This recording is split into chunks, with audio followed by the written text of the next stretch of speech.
అందరికీ నమస్కారం, శుభోదయం. Welcome to money master. ఇవాళ 12th February థర్స్డే. ఇంటర్నేషనల్ మార్కెట్స్లో పర్ఫార్మెన్స్, మన మార్కెట్స్ ఇంపాక్ట్ అన్ని మనం మాట్లాడుకుందాం. ఏషియన్ మార్కెట్స్లో ట్రెండ్ కొద్దిగా నెగిటివ్ బయాస్తో ఉంది. నికే వరుస లాభాలతో పరుగులు తీర్చిన తర్వాత కొద్దిగా ఇక్కడ సెటిల్ డౌన్ అవుతోంది. ఫ్లాట్గా హాంకాంగ్ 30% మేర, షాంఘై 1% మేర నష్టాలతో ట్రేడ్ అవుతోంది. నిన్న ముగిసిన అమెరికన్ మార్కెట్స్లో ఒక ఫ్లాట్ ట్రేడింగ్ ట్రెండ్ చూసాం. నాస్డాక్ 0.16, S&P 500 ఫ్లాట్గా, డౌ జోన్స్ 0.13% మేర నష్టాలతో ముగియడం. గోల్డ్ కూడా ఇక్కడ సెటిల్ డౌన్ అవుతోంది. $5,070 దగ్గర, సిల్వర్ కూడా $82 దగ్గర, ఆల్మోస్ట్ $5,050 అండ్ $80 దగ్గర రెండు మెటల్స్ కూడా ట్రేడ్ అవుతున్నాయి. పెద్దగా మొమెంటం కనిపించట్లేదు. ఆయిల్ $70 దగ్గర ట్రేడ్ అవుతోంది. ఇది ఒక్కటి ఈ మధ్య బ్రెంట్లో ఉత్సాహం చూస్తున్నాం. క్రిప్టో కరెన్సీస్ కూడా కొద్దిగా బలహీనంగా ట్రేడ్ అవుతున్నాయి. సో ఇది tariff revenue source more than 300% as US awaits supreme court decision. So tariff ద్వారా వచ్చే రెవెన్యూ 300% మేర పెరిగింది. సుప్రీంకోర్టు డెసిషన్ కోసం మార్కెట్స్ అయితే అవైట్ చేస్తున్నాయి. బట్ అది నెగిటివ్ వస్తుందా పాజిటివ్ వస్తుందా అని చెప్పి, సో ఇంకా అవన్నీ పక్కన పెడితే, ఎందుకంటే వాళ్ళ దేశంలో జరిగే అంశాలు మనం వాటి మీద డైరెక్ట్గా ఇది ఏముండదు. ఏదైనా వస్తే దాని క్యాస్కేడింగ్ ఎఫెక్ట్స్ మనం తీసుకోవాల్సి ఉంటుంది. 130,000 ఉద్యోగాలు US employers spring a surprise in January. Unemployment rate falls to 4.3%. Data for 24-25 revised to 181K jobs. So ఒక పాజిటివ్ అంశం ఏంటంటే యూఎస్లో కొత్త ఉద్యోగాల సంఖ్య పెరుగుతోంది. కొత్తగా ఉద్యోగాలు తీసుకున్న కంపెనీలు కూడా పెరుగుతున్నాయి. కొద్ది గొప్ప ఇది యూఎస్కి ఒక పాజిటివ్ అంశం అవుతుంది. ఇక స్పెసిఫిక్ కంపెనీస్ పరంగా చూసినట్టయితే గిఫ్ట్ నిఫ్టీ కొద్దిగా ఫ్లాట్ టు పాజిటివ్ బయాస్తో అయితే ట్రేడ్ అవుతుంది. ఏషియన్ మార్కెట్స్ నుంచి వస్తున్న సంకేతాల నేపథ్యంలో కొద్దిగా నెగిటివ్ ట్రిగ్గర్తో నెగిటివ్గా మార్కెట్స్ ఓపెన్ అయ్యే అవకాశాలు అయితే ఉన్నాయి. స్పెసిఫిక్గా ఇవాళ చాలా కంపెనీస్ రిజల్ట్స్ అనౌన్స్ చేయబోతున్నాయి. 3M India, Abbott, Astra Micro, Bharat Forge, Coal India and Engineers India, Endurance, PI Industries, Praj Industries, Premier exclusive, Puravankara, Titagarh, Zaggle prepaid లాంటి కంపెనీస్ అన్ని కూడా రిజల్ట్స్ అనౌన్స్ చేయబోతున్న కంపెనీల జాబితాలో ఉన్నాయి. పోస్ట్ మార్కెట్ అంటే నిన్న మార్కెట్ అయిపోయిన తర్వాత వచ్చిన కంపెనీస్ రిజల్ట్స్లో లెన్స్కార్ట్ రెవెన్యూలో 40% మేర వృద్ధి నమోదు చేసింది. మార్జిన్స్ అనూహ్యంగా 12 నుంచి 20% పెరిగాయి. సాధారణంగా ఐపీఓ వచ్చిన తర్వాత కంపెనీస్ నెగిటివ్ రిజల్ట్స్ రావడం ఈ మధ్యకాలంలో మనం చూస్తున్నాం, ఒక రివాజ్గా మారింది. బట్ కొద్ది గొప్ప అందుకు భిన్నంగా లెన్స్కార్ట్ ఒక డీసెంట్ రిజల్ట్స్ని పోస్ట్ చేసింది. 2 కోట్ల రూపాయల నుంచి ఏకంగా 131 కోట్ల రూపాయలకి నెట్ ప్రాఫిట్స్లో జంప్ ఇయర్ ఆన్ ఇయర్ పరంగా మనం చూస్తే, ఎబిటా మార్జిన్స్ కూడా దాదాపు 119-120% మేర పెరిగాయి. ఒక పాజిటివ్ అంశంగా అయితే ఇక్కడ మనం చూడవచ్చు. కెపాసిటీ ఇన్ఫ్రా రెవెన్యూ 15% మేర పెరిగింది. ప్రాఫిట్స్ ఒక 4% మేర క్షీణించాయి. Precision camshaft revenue almost 8% down. Net profit 6.5 కోట్ల రూపాయల నష్టాల నుంచి 9 కోట్ల రూపాయల ప్రాఫిట్స్కి కంపెనీ అయితే వచ్చింది. మార్జిన్స్లో కూడా ఒక మంచి జంప్ చూస్తున్నాం. ఫిఎం ఇండస్ట్రీస్ మరో ఆటో యాన్సిలరీ కంపెనీ రెవెన్యూ దాదాపు 17% మేర పెరిగింది. ప్రాఫిట్స్ దాదాపు 35% దాకా జంప్ అయితే చూసాం. And Jupiter wagons revenue 14% down. Net profit దాదాపు 35% down. Ircon international revenue 19% down. Profits దాదాపు 16-17% మేర పెరిగాయి. మార్జిన్స్ కూడా ఒక 2.5% మేర పెరగడం అయితే చూస్తున్నాం. నోసిల్ రెవెన్యూ ఫ్లాట్గా ఉంది. ప్రాఫిట్స్లో దాదాపు 30% మేర క్షీణత నమోదైంది. మ్యాక్స్ ఫిన్ నెట్ ప్రాఫిట్ దాదాపు 35% డౌన్. అమర్ రాజా బ్యాటరీస్, అమర్ రాజా ఎనర్జీ రెవెన్యూ 4% మేర పెరగా, ప్రాఫిట్లో 53% మేర క్షీణత నమోదైంది. మార్జిన్స్ కూడా దాదాపు 1.5% మేర క్షీణించాయి. కేర్ రేటింగ్స్ రెవెన్యూ దాదాపు 17% మేర పెరగా, ప్రాఫిట్స్లో 30% మేర వృద్ధి నమోదైంది. LG electronics revenue 6.5% down. Net profit దాదాపు 62% డౌన్. మార్జిన్స్ కూడా దాదాపు 3% మేర క్షీణించాయి. So majority of the companies అయితే ఇవి. And FM industries the company reappoints Vineet Sahni as CEO. Kernex micro సిస్టమ్స్కి 411 కోట్ల రూపాయల మేర బెనారస్ లోకోమోటివ్ వర్క్స్ నుంచి ఆర్డర్స్ వచ్చినట్టు కంపెనీ వెల్లడించింది.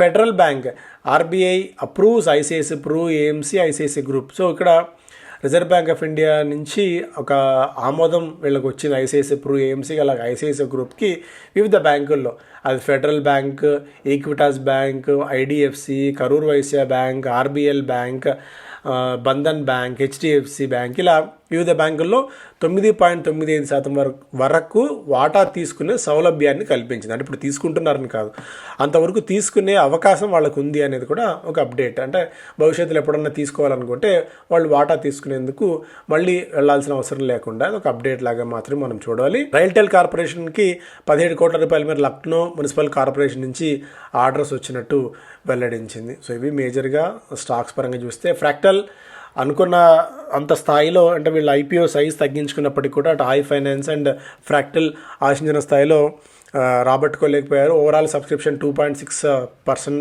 2.6 టైమ్స్ ఉంది. రీటైల్ పోర్షన్ లాస్ట్లో డే 3 రోజున ఒక రెట్లు అయితే అవ్వడం చూసాం. ఐ ఫైనాన్స్ ఓవరాల్ సబ్స్క్రిప్షన్ 97% ఉంది డే 3 రోజున కూడా. ఇది కూడా రీటైల్ పోర్షన్ ఫుల్గా కూడా సబ్స్క్రైబ్ అవ్వలేదు, 77% మేర మాత్రమే సబ్స్క్రైబ్ అవ్వడం. అంటే ఇప్పుడున్న మార్కెట్ కండిషన్స్ని ఇది సూచిస్తుంది. ఇవాళ HUL, ONGC, HAL, coal India, Hindalco, IRCTC companies results announce చేయబోతున్నాయి. సో ఈ స్టాక్స్లో మనం యాక్టివిటీ గమనించవచ్చు.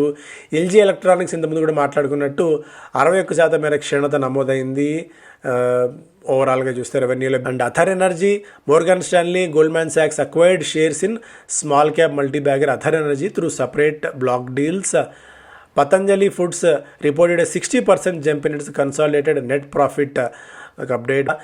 డేటా సెంటర్స్కి ఎందుకు సాప్స్ ఇచ్చారు, ఎందుకు ఇన్సెంటివ్స్ ఇచ్చారు, ప్రోత్సాహకాలు ఇచ్చారన్న ప్రతిపక్షాల మాటలని తప్పుబడుతూ, ప్రతిపక్షాల మాటల్ని తప్పని నిరూపిస్తూ, ఖండిస్తూ నిర్మలా సీతారామన్ గారు పార్లమెంట్లో చేసిన వ్యాఖ్యలు రిప్లై పరంగా ఇక్కడ కూడా మనం చూడవచ్చు. విదేశాలకు అమ్మేశారు భారతదేశాన్ని అన్నట్టుగా కూడా. సో ఇక ఒక్కొక్క పాయింట్ ఆఫ్ వ్యూ ఒక్కొక్క రకంగా ఉంటుంది. Preferential allotment likely in PFC, REC union, quantum of infusion hinge on combined entries valuation. Merger ఒక పెద్ద లెండర్గా మార్చబోతుంది పిఎఫ్సి అండ్ ఆర్ఈసి. అదే బిజినెస్లో ఉన్నారు power finance corporation and rural electrification corporation. కాబట్టి ఒక అతిపెద్ద సంస్థగా ఇది రూపాంతరం చెందబోతోంది. USV in lead to buy well being at 1.6K crores valuation.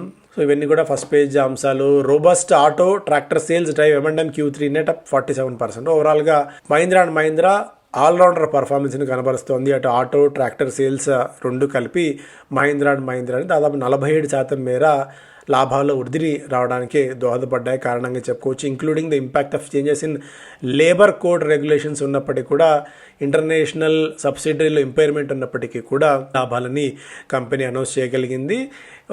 Labour code కాకపోతే, అంటే లేబర్ కోడ్ కనుక ఇంప్లిమెంట్ చేయకపోతే, ఆ ఇంపాక్ట్ లేకపోతే 54% మేర వృద్ధి సాధించే అవకాశం ఉంది అన్నట్టుగా కూడా కంపెనీ వెల్లడించింది. ఆటో అండ్ ఫార్మ్ ఎక్విప్మెంట్ ఓవరాల్గా 80% మేర రెవెన్యూలో తమ పాత్ర పోషించాయి. ఒక మంచి రిజల్ట్స్ని M&M పోస్ట్ చేసింది. LG to export premium home devices to US and Europe from India.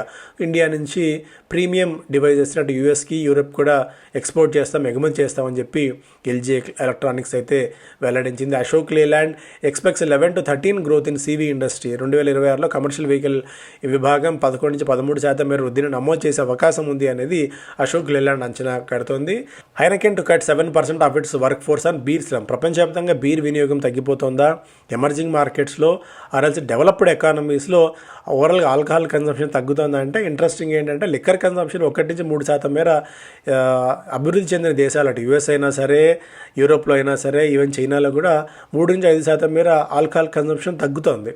Maybe జనాలు కాన్షియస్ అయిపోతున్నారు, హెల్త్ కాన్షియస్ అవుతున్నారో ఏంటో తెలియట్లేదు కానీ, బట్ కన్సంప్షన్ తగ్గుతుంది liquor consumption. But beer consumption emerging ఎకానమీస్లో బాగానే ఉన్నప్పుడు కూడా, ఎస్పెషల్లీ మన దేశంలో, మన ఎకానమీస్లో దాదాపు 8 నుంచి 10% మేర బీర్ వృద్ధి సాధిస్తోంది, బీర్ కన్సంప్షన్ అనేది. బట్ డెవలప్డ్ ఎకానమీస్లో లిక్కర్ కన్సంప్షన్ తగ్గుతుంది. ఇవాళ కాకపోతే రేపైనా మన దగ్గర కూడా మేబీ ఒక స్థాయి దాకా పైకి వెళ్ళి అక్కడ ఒక స్లంప్ కానీ, ఒక స్టాగ్నేషన్ కానీ ఉండే అవకాశం ఉంది లిక్కర్ విషయంలో కూడా. సో ఎక్కువ అవుతుంది. తాగేవాళ్ళ సంఖ్య తగ్గుతున్నప్పుడు కూడా ఆ తాగేవాళ్ళు ప్రీమియమైజేషన్ వైపు వెళ్తున్నారు, హెల్త్ కాన్షియస్ అవుతున్నారు.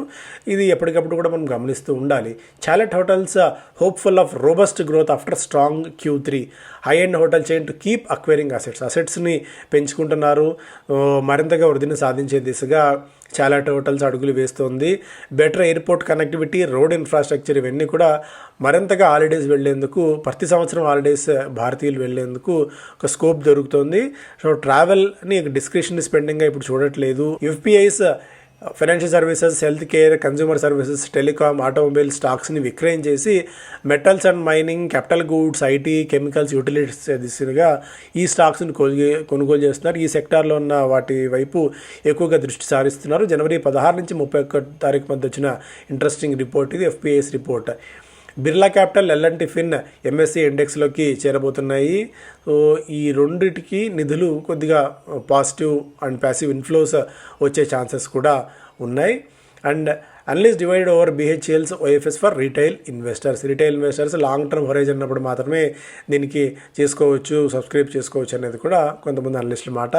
కెపాసిటీ అడిషన్, గ్రీన్ షిఫ్ట్ మే పవర్ అప్ ఎన్టీపీసీ. సో మొన్న బాలాగారి ఇంటర్వ్యూలో కూడా మాట్లాడినప్పుడు పవర్ సెక్టార్ రాబోయే రోజుల్లో ఫ్యూచర్ గట్టిగా ఉంది. ఒకప్పుడు అసలు పవర్ అంటే పట్టించుకుని స్థాయి నుంచి ఇప్పుడు పవర్ మీదే ఎక్కువగా ఫోకస్ అయితే ఉంది. ఎందుకంటే మళ్ళీ మరొక ఎన్టీపీసీ, మరొక పవర్ గ్రిడ్ లాంటి కంపెనీస్ని ఏర్పాటు చేయడం అనేది అంత ఆషామాషి వ్యవహారం అయితే కాదు.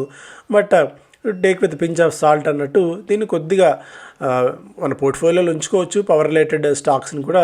బట్ వెయిటేజ్ అనూహ్యమైన అండ్ అపరిమితమైన వెయిటేజ్ కాకుండా ఒక డీసెంట్ వెయిటేజ్ నుంచి ఇలాంటి పవర్ రిలేటెడ్ స్టాక్స్ని కూడా మన పోర్ట్ఫోలియోలో ఉంచుకోవచ్చు. ఇప్పుడు ఎన్టీపీసీకి $400 నుంచి $420, $430 దాకా వివిధ బ్రోకింగ్ కంపెనీస్ టార్గెట్ ప్రైజ్లు అయితే ఇస్తున్నాయి. అంటే ఇక్కడ నుంచి ఒక 20-25% దాకా మ్యాక్సిమం జంప్ ఉండే ఛాన్స్ ఉంటుంది ఎన్టీపీసీలో అని చెప్పి. బిజినెస్ స్టాండర్డ్ ఫస్ట్ పేలో RBI looks to ban sales incentive to bank staffers from third party. So okay, ప్రోడక్ట్స్ని మిస్సేల్ చేస్తున్నారన్న ఒక ఆరోపణ నేపథ్యంలో.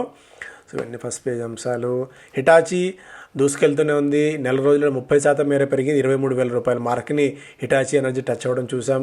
టీసీఎస్ని బీట్ చేసి 4వ అతిపెద్ద కంపెనీగా స్టేట్ బ్యాంక్ ఆఫ్ ఇండియా అవతరించింది. First Reliance Industries, HDFC Bank, Bharti Airtel, State Bank of India తర్వాత టీసీఎస్ కిందికి దిగి రావడం కూడా ఇక్కడ మనం అబ్జర్వ్ చేయవచ్చు బికాస్ ఆఫ్ వేరియస్ రీజన్స్. నిన్న సట్లెజ్ జల్ విద్యుత్ నిగమ్ లిమిటెడ్ ఎస్జేవిని 600% మేర పెరిగింది. సూర్య రోష్ని 6% మేర డౌన్, రిజల్ట్స్ అంత గొప్పగా లేకపోవడం. అవంతి ఫీడ్స్ డీసెంట్ రిజల్ట్స్ ఇచ్చిన తరుణంలో స్టాక్లో 5% మేర జంప్ చేసాం. సో ఇవి ప్రధానమైన వార్తలు. Thank you so much.